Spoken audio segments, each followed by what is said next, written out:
and welcome to today's episode of The Naked Truth. It's Trish here. I'm the one that normally does these and do them naked so that I'm uncomfortable and I feel like I can be completely honest because I got nothing to hide. So thank you to those who sent me naked vlogs last week.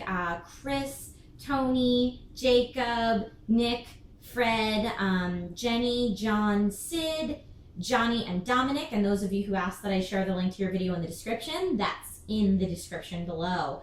Some of my favorite comments from last week, actually most of the comments from last week, The Naked Truth on God, were some of my favorites because apparently talking about religion naked does stop people from fighting about it for the most part. I was very super proud that about 99.9% of the comments were respectful and understanding while telling their beliefs as opposed to being judgmental and forceful with their opinions. So kudos to you guys, job well done.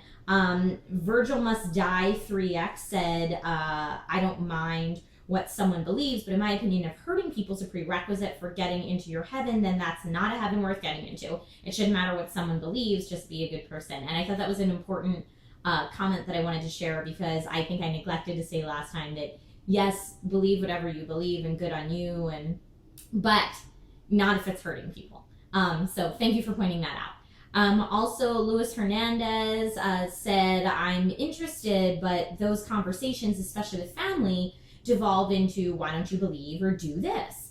I then try to end it with being a good person is the most important thing, isn't it? And I think that's a lovely way to put a cap on the conversation if you feel like it's going in a not productive way. If people aren't learning, if people are being very closed-minded and just trying to force their opinions, that's a great answer.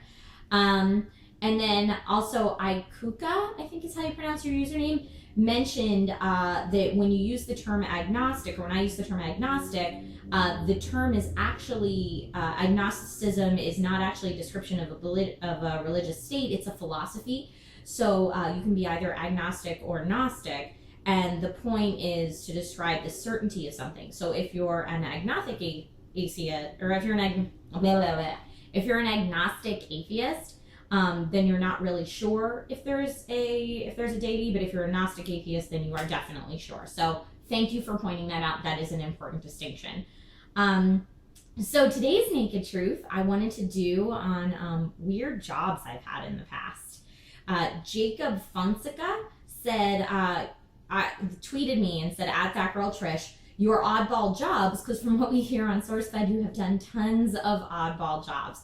That's really true. I moved to LA with the goal of being an actor, and that can be a whole bunch of different things. And I saw a lot of actors in my career that didn't want to take jobs where they'd make a fool out of themselves or look stupid.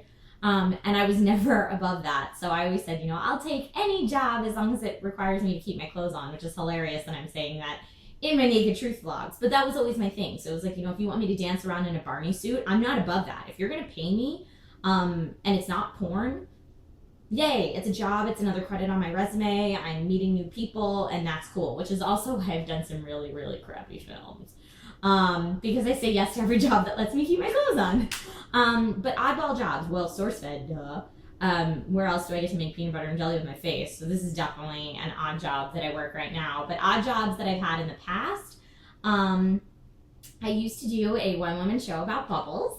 I know that sounds really crazy, but it's like an educational show for kids, for school assemblies. Sometimes it could be like a science assembly, but it was all about the science of bubbles. And I would go to the venue and set up the show by myself, and it was through a licensed company, so they own the rights to the show. I performed the show, and there's lots of different stuff in it. I'm going to show you some of the stuff in it. I made bubble solution over here. It's probably not the exact recipe that I used to use, so we'll see if this works. All right, bubbly hands. Oh, of course now it's not going to work for me. Let me get more water. I'm dripping it all over myself. Bubble in one hand.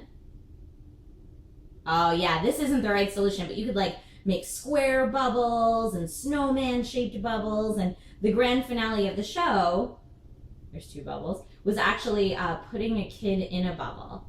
There's a bubble with a head, like a mini snowman bubble. So I did that for like an hour. Where is my towel? This is gross. This is why I have a towel handy.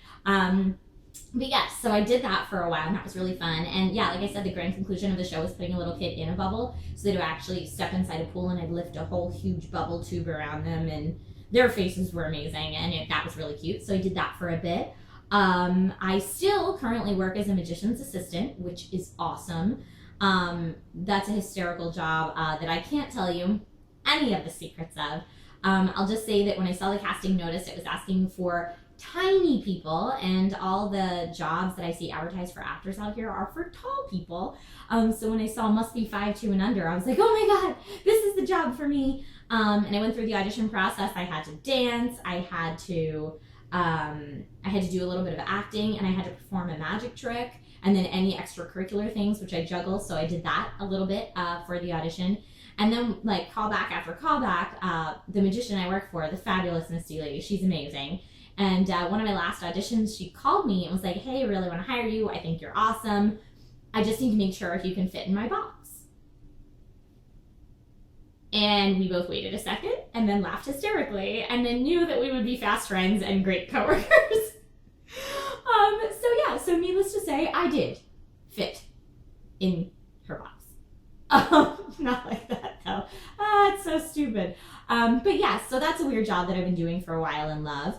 I was cast once as a hair model for a L'Oreal commercial, which sounds like I thought, oh, it's gonna be super easy. I just go there and like toss my hair around and they film it and I'm gonna make money. No, they literally hung me upside down for like a 14-hour day and like twisted my hair up in all these funny little knots and stuff, and then like let it come back out, filmed it over and over, and then these French guys put a bunch of extensions in my hair to make it thicker, and they put all this stuff in. And you know, when you watch commercials and you're like, wow, I wish I had hair like that, it's all movie magic, because I don't have hair like that every day, but I had hair like that day. So it's all movie magic, and it's really weird being hung upside down for that long just so people can film your hair.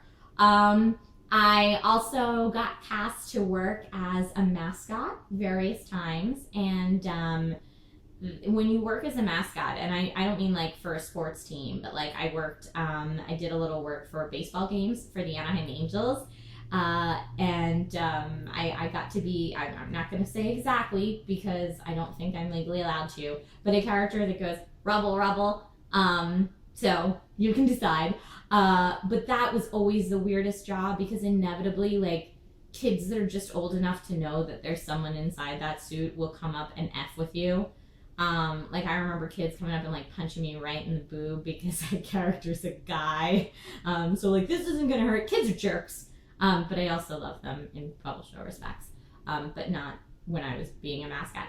So that's a bunch of odd jobs that I've done. I thought I would make this week a little lighter since last week was super heavy, serious, religious conversation. My next week's vlog will be in a different place. I'm moving, so this won't be my backdrop. Hopefully I will have some new equipment, so maybe this will look a little nicer, fingers crossed. I'm hoping to have that all set up in time for the Naked Truth next week. So my question to you guys is, what's the weirdest job you've ever worked, and would you recommend it to others? Let me know in the comments below.